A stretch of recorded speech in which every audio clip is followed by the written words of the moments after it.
Next 9 news में आपका बहुत बहुत स्वागत है। मैं हूं आपके साथ अबरारुल हक रहमानी। एकनाथ शिंदे की पत्नी लता एकनाथ शिंदे लगातार एकनाथ शिंदे के साथ उस वक्त में भी बनी रही थी जब उनके साथ एक तरीके से परेशानी का दौर जो है वो चल रहा था।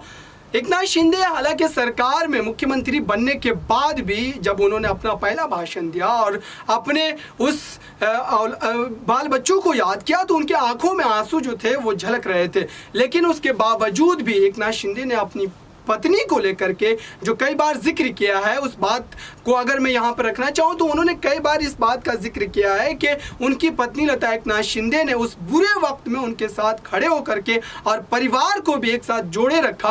हालांकि एकनाथ शिंदे ने एक तरीके से फैसला कर लिया था कि अब वो राजनीति को अलविदा कह देंगे, लेकिन उनकी पत्नी की जिद कहिए या उनका एक तरीके से भरोसा कहिए कि उनको फिर से एक बार राजनीति में ला करके खड़ा कर दिया और उस मकाम पर पहुंचा दिया जिस मकाम पर वो पहुंचना चाहते थे। हालांकि अभी भी अगर वो शिवसेना में बने होते तो उनको मुख्यमंत्री के तौर पर कभी पेश नहीं किया जाता।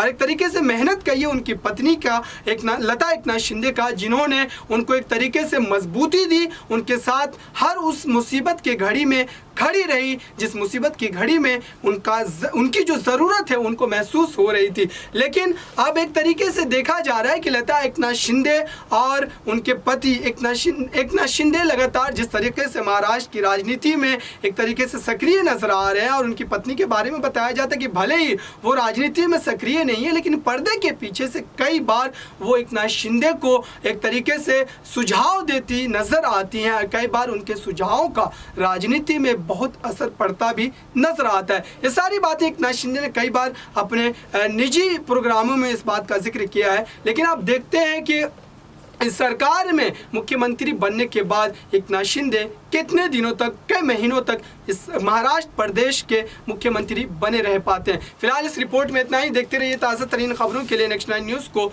धन्यवाद।